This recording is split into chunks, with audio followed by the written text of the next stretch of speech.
Assalamualaikum warahmatullahi wabarakatuh. Perkenalkan, nama saya Anissa Widyaningsih dengan NIM 22514000057 dari jurusan Bimbingan dan Konseling kelas non-reguler. Di sini saya akan menayangkan sebuah video proses konseling dari awal sampai penutup. Silahkan untuk rekan semuanya untuk menikmati video tersebut. Happy watching!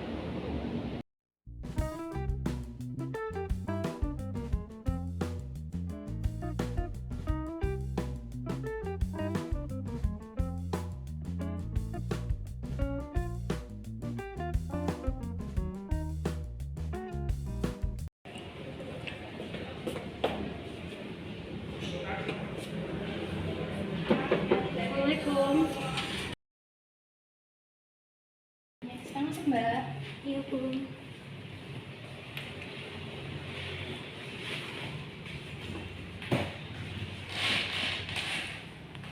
Ya, selamat siang Mbak Fitri. Siang. Ya, kira-kira sehat? Alhamdulillah sehat. Udah pulang sekolah ya? Udah. Oke. Terus Ibu boleh bertanya nggih? Kira-kira Mbak Fitri ada apa kok terlihat tidak seperti biasanya? Apa nih bikin ada masalah yang tidak bisa diselesaikan sendiri, Bu? Tapi kamu sehat ya? Alhamdulillah sehat. Sudah makan? Sudah, Bu. Oke. Nah, untuk selanjutnya Ibu di sini menegaskan kamu benar sekali datang ke BK. Karena apa?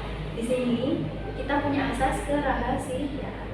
Ya nantinya semua apa yang sudah kamu ceritakan ke Ibu akan yang tahu hanya kamu dan ya. Sampai sini paham ya?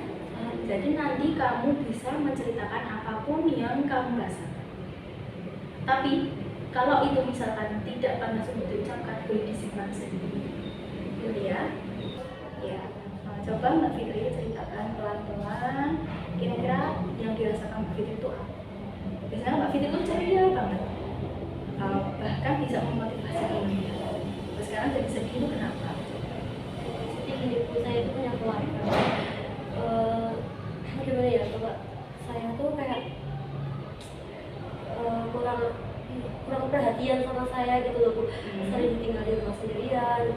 Terus kadang waktu pulang sekolah bapak itu nggak ada di rumah. Aku di rumah itu cuma 2 orang dulu, saya sama orang saya. Terus aku nggak tahu bapak itu di mana. Setelah bapak saya itu memegang HP itu kayak pasti kayak beda sekali, kak. Sering nggak di rumah, terus kayak jarang banget nanyain kabar gimana. Terus bahkan saya sakit aja bapak nggak tahu. Oke.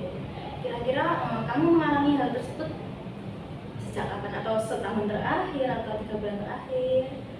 Pokoknya sering, Bu, hampir setiap hari. Sebulan terakhir atau apakah mungkin 1 tahun terakhir? Iya. Atau dari SMP mungkin? Dari kelas 3. Yang paling parah itu dari kelas 3 sampai sekarang. Oke. Kira-kira kalau ibu bertanya ya, kan kamu mungkin di rumah ibu tidak punya teman untuk berkeluh kesah. Ini kan ibu punya 10, skalanya 10 ya, 1 sampai 10. Kira-kira kamu sekarang berada di posisi mana? Kesedihan kamu tuh berada di mana? Di 8.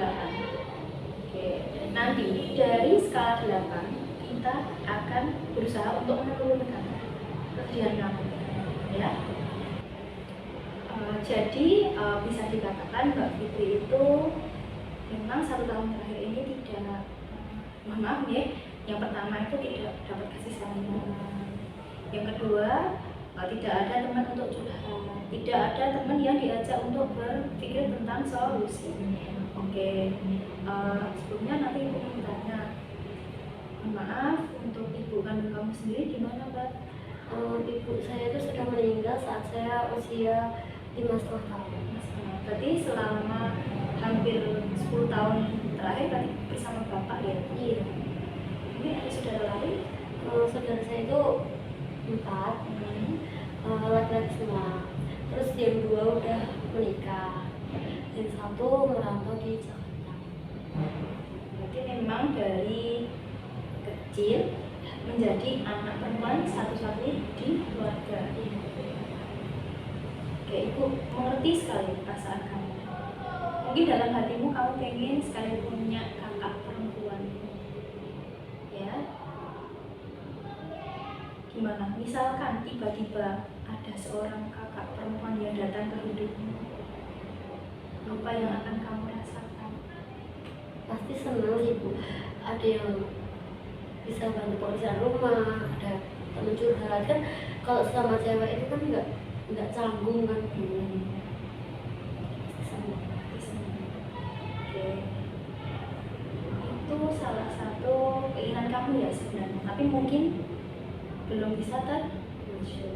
Oke, bisa dilanjutkan ya Mbak ceritanya, kan tadi mungkin belum selesai ya, bisa dilanjutkan dulu. Terus Kak, saya itu gini Kak, kadang itu di rumah itu kadang nggak ada makanan. Terus kan mau keluar kan kadang hujan kan Bu. Terus aku telepon bapak nggak diangkat. Terus aku tuh bingung Kak, gimana ya? Bapak itu keluar kemungkinan kayak minum minuman keras sama teman-temannya dia kan udah dari dulu Kak gitu. Jadi mungkin kalau disuruh berhenti susah ya Bu. Terus kayak gimana ya Bu? Apa pengaruh itu bapak jadi lupa sama yang di rumah, kayak masih punya anak terus diurusin dikasih makan gitu. Tapi ya, saya tuh sedih kok Bu. Kadang bapak itu nggak pulang, kadang pulangnya larut malam, kalau udah tidur baru pulang. Terus besok paginya berangkat sekolah itu kayak bapak masih tidur, jadi nggak ada percakapan sama sekali di rumah itu. Jarang berkomunikasi jadinya ya. Iya. Oke, kira-kira Bapak sering sekali untuk pulang malam ya? Sering, jarang di rumah juga. Nanti kamu kalau uang saku dari beliau atau Dari kakak yang nomor 3 yang belum punya istri itu. Jadi yang kamu rasakan, yang pertama kurang perhatian ya, yang kedua tidak ada teman di rumah, yang ketiga orang tua yang tidak memperhatikan kamu. Oke, Ibu mau bertanya dulu, misalkan dari tiga permasalahan yang kamu hadapi, di situ ada keajaiban, kamu punya kantong ajaib, apapun yang kamu inginkan akan terwujud. Apa yang akan kamu rasakan? Coba ceritakan. Saya pengen bapak saya itu berubah, kayak udah nggak minum minuman keras lagi, terus di rumah terus. Kalau bisa ya sholat, terus ngasih perhatian ke anaknya. Oke, itu adalah salah satu keinginan kamu apabila kamu diberi keajaiban, ya. Oke, kan tadi Mbak Fitri sudah menyebutkan keinginannya ketika diberi sebuah keajaiban. Nah, sekarang Ibu mau bertanya, kira-kira bagaimana atau apa yang akan kamu lakukan untuk mencapai tujuan yang kamu inginkan itu? Saya akan berusaha berkomunikasi dengan baik sama bapak saya, dan berdoa kepada Allah untuk meminta hidayah untuk bapak saya. Dengan kata lain, sebenarnya Mbak Fitri ini sudah paham ya apa sebenarnya yang harus dilakukan. Mungkin karena efek dari tidak ada teman ini untuk memberikan solusi atau untuk menguatkan Mbak Fitri. Jadi Mbak Fitri itu bimbang mau melakukan apa. Oke, sekarang coba Mbak Fitri renungkan. Kan dulu pernah yang namanya sebel sama bapak karena tidak dapat perhatian. Apa pasti yang disalahkan teman yang satu rumah. Coba sekarang Mbak Fitri pelan-pelan ikhlas untuk memaafkan, ya. Iya, Bu. Ya. Oke, untuk selanjutnya Ibu akan menuntun kamu untuk melakukan sebuah relaksasi biar kamu itu lebih tenang, tidak gerusa-gerusu, menjadi Mbak Fitri yang bisa berpikir dengan baik. Oke, bersedia ya Mbak ya? Oke, nanti Ibu akan bawa kamu ke arah yang lebih rasional dalam berpikir. Intinya apa, Mbak? Orang lain itu punya pemikiran sendiri dan kamu tidak bisa mengendalikan orang lain. Ya? Oke. Kan tadi kamu menyampaikan bahwasanya Bapak jarang pulang, jarang di rumah, sering sekali keluar. Ya, coba Mbak Fitri sudah pernah bertanya belum beliau kemana gitu? Sering kali bertanya bukan? Kan nggak pernah komunikasi Bu, jadi ya, kalau saya udah tidur itu bapak baru pulang. Bapak baru pulang. Oke, berarti sama sekali tidak tahu beliau kemana ya? Tidak melihat dengan mata kepala Mbak Fitri sendiri bahwa oh Bapak melakukan tindakan A, tindakan B itu belum pernah ya? Udah pernah, tapi itu waktu kayak ada hajatan gitu. Oke, jadi sudah pernah, tapi ketika beliau mau berangkat itu Mbak Fitri tidak tahu atau tidak bertanya katanya. Oke, Mbak Fitri coba pelan-pelan, perlahan-lahan garis bawahi bahwasannya yang pertama, kamu hanya bisa mengendalikan diri kamu sendiri. Yang kedua, perhatikan bahwa komunikasi itu sangat penting. Komunikasi itu gerbang menuju ke suatu kehidupan ataupun sosial dari tempat tinggal kita, keluarga kita. Nah, kalau kita tidak berkomunikasi, apakah kita bisa disebut keluarga? Oke, jadi penting ya Mbak ya, komunikasi ya Mbak ya. Oke, tadi Mbak Fitri sudah Ibu beritahu ya. Kira-kira langkah tadi menurut Mbak Fitri cocok tidak untuk dilakukan? Cocok sih Bu, mau coba dulu besok dan seterusnya. Ibu harap Mbak Fitri bisa mengambil sisi positif dari kejadian yang ada di sekitar Mbak Fitri. Tidak semua siswa itu sekuat kamu, Mbak. Ya, kamu itu kuat sekali. Anak perempuan satu-satunya di rumah sendiri, jadi yang merawat bapak ya. Tidak semua orang bisa seperti kamu. Intinya kamu harus bersyukur ya, Mbak. Walaupun pasti kamu di luar sana melihat, oh teman saya punya keluarga yang seperti ini. Oke, di stop ya. Kamu itu punya keluarga yang terbaik. Walaupun menurut kamu itu ya Allah, aku ingin seperti yang lain. Ada bapak ibu, ada adik, bla bla bla. Tapi tidak semua orang yang seperti itu hidupnya bisa dikatakan bahagia. Tergantung bagaimana cara dia bersyukur. Ya, bersyukur itu penting. Setelah Ibu beri sedikit masukan, gimana kira-kira sekarang sudah dari poin 8, kira-kira sedihmu itu sekarang berada di mana? Jadi 5. Jadi 5, oke. Tapi masih tinggi juga ya. Oke, Ibu harap nanti setelah konseling ini kamu bisa memikirkan kembali langkah apa yang akan kamu tempuh.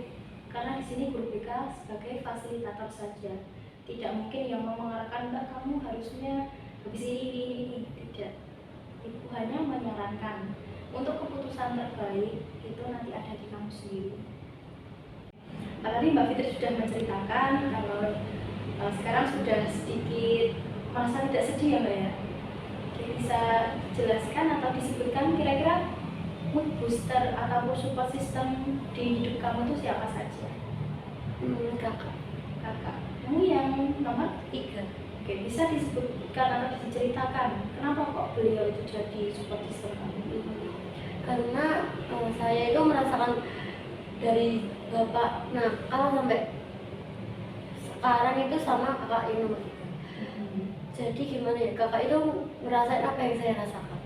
Terus kakak bilang gini, kamu gak boleh nyerah gitu, harus semangat dari bapak, harus sabar. Ya udah, terus dari situ aku semangat, terus kayak pokoknya itu harus bisa kuat kayak kakak. Oke. Beliau sekarang sukses? Alhamdulillah sukses.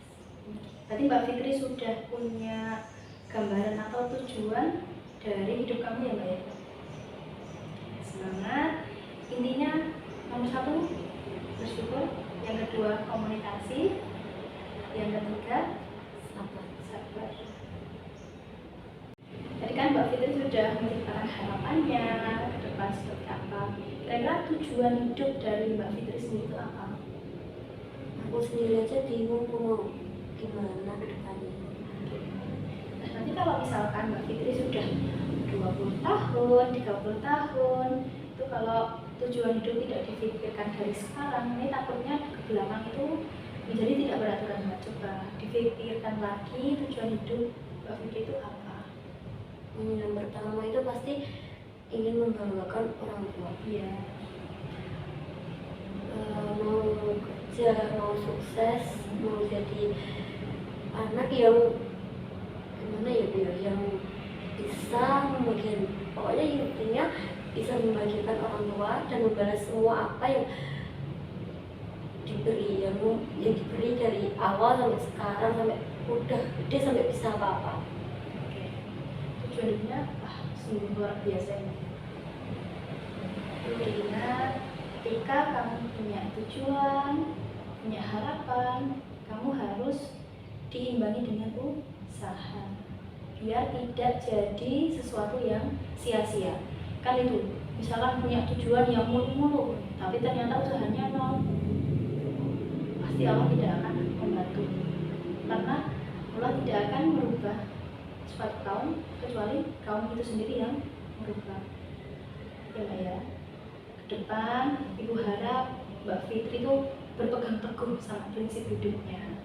Jadi Mbak Fitri yang lebih baik, Mbak Fitri yang unggul, yang pintar, dan kemudian nanti bisa menjadi kebanggaan orang tua, mas, bapak, dan juga ibu yang sudah menunggu di surga. Ya Mbak ya.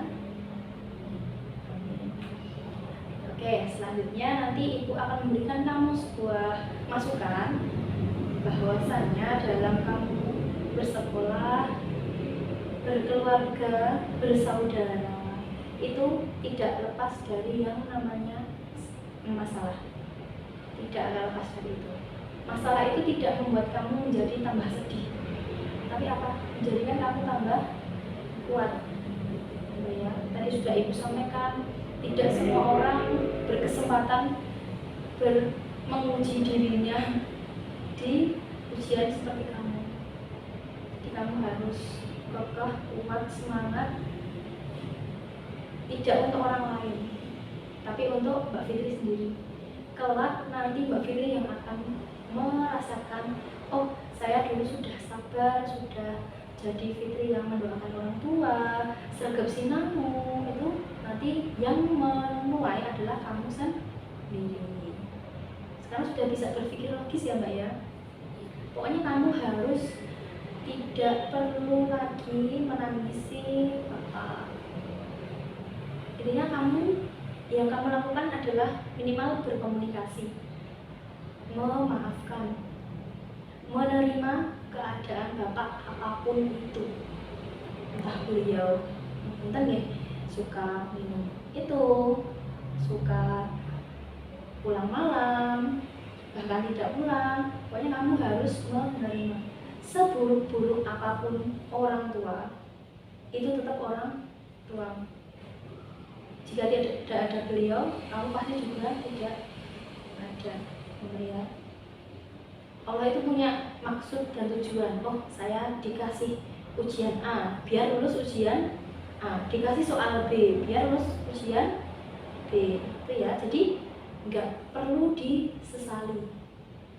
Legowo, ikhlas, ikhlaskan hatinya, berdoa. Kalau di rumah itu berdua sama bapak nih, iya. Berarti yang melindungi ketika Mbak Fitri misalkan di jalan atau ada yang ganggu atau apa, itu hanya siapa Mbak? Bapak. Itu bapak ya. Oke. Berarti di situ artinya bapak masih sayang ke Mbak Fitri, masih peduli, walaupun kadang keluar malam nggak pamit kamu, nggak ketemu kamu berhari-hari pun bisa. Tapi ketika kamu terluka, beliau itu juga terluka. Ingat itu ya Mbak ya. Karena apa? Bapak itu cerita ke kamu kan? Apakah kamu merasakan itu kan? Merasakan tapi nggak sepenuhnya Merasakan tapi tidak sepenuhnya. Apa yang membuat kamu tidak merasakan full falling in love ke beliau?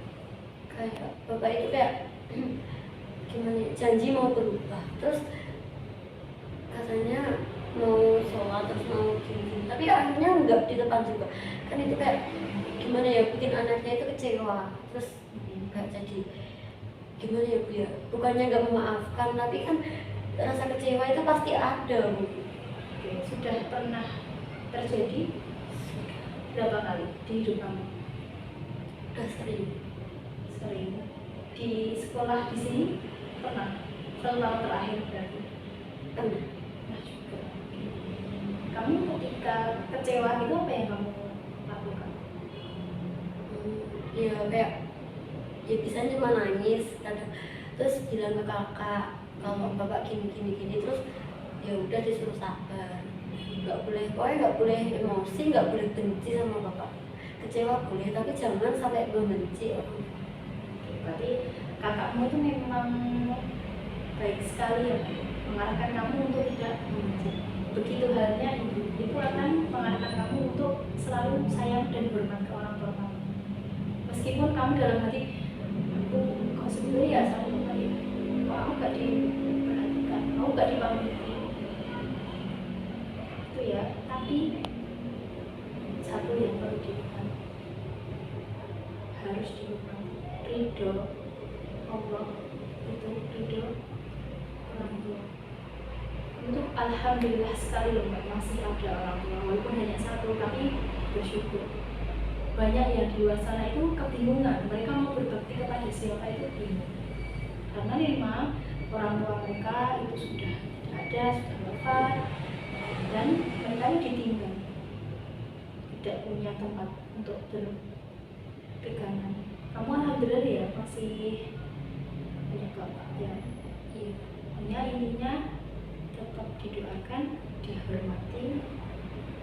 Kamu kalau misalkan pernah nggak sih sesekali berkomunikasi dengan bapak? Pernah, tapi nggak lama, kayak cuma kadang nyuruh makan, terus kadang juga bicaranya itu tentang kayak nanti telepon kakak ya gitu. Berarti bukan belum yang dari hati ke hati, misalkan bapak tadi aku di sekolah kayak apa itu belum pernah. Udah pernah tapi nggak peduli gitu loh. Ya nggak tahu ya peduli atau enggak, tapi cuma diem, udah diem aja. Oke, itu kamu alami berkali-kali. Oke, pasti kamu berpikirnya beliau gini gak merasa. Tapi ibu sebagai orang tua kamu di sini ya Mbak, ketika kamu bertanya itu kadang kami juga harus punya waktu untuk berpikir, jadi tidak harus dijawab di waktu itu juga. Jadi kamu tuh sebagai anak yang baik itu bisalah sedikit berprasangka baik. Cobalah tutup prasangka buruk kamu itu kepada siapapun, termasuk pada orang tua kamu. Tutup prasangka buruk diganti dengan prasangka yang lebih baik. Karena kalau kamu prasangka buruk, hati kamu itu pasti tidak tenang. Bawaannya itu sebel, anyel, oh foto ini jenenge kita kayak gini terus. Tapi beda kalau kamu berprasangka baik. Oh mungkin beliau sedang A, beliau sedang B, itu kesannya di hari itu beda sekali.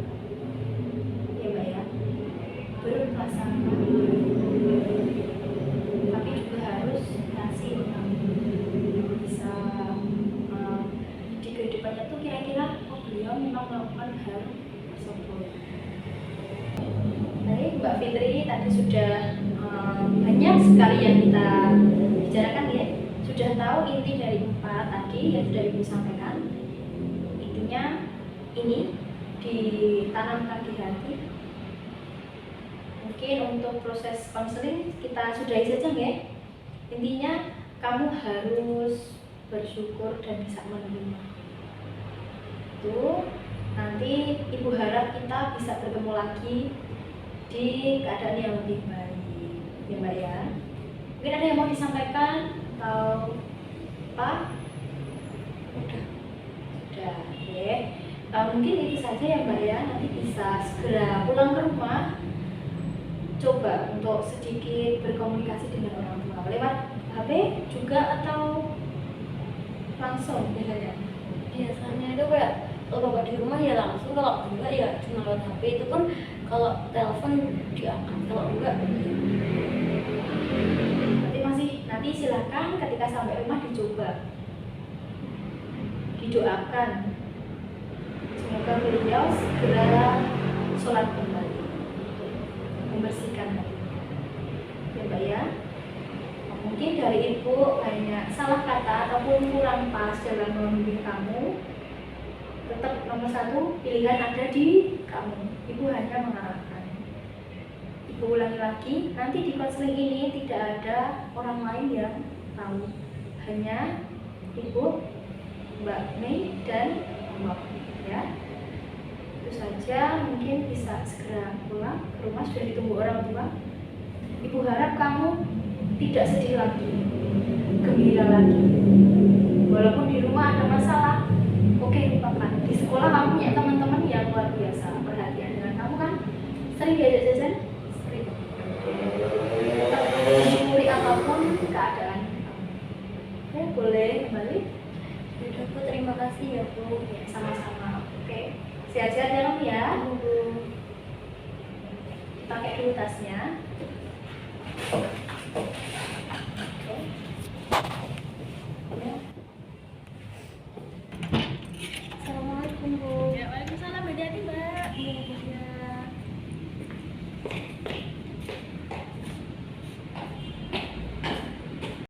Demikian tadi video proses konseling dari awal sampai penutup. Terima kasih sudah menonton video saya. Ditunggu untuk perbaikan ataupun komen yang membangun. Terima kasih. Wassalamualaikum warahmatullahi wabarakatuh.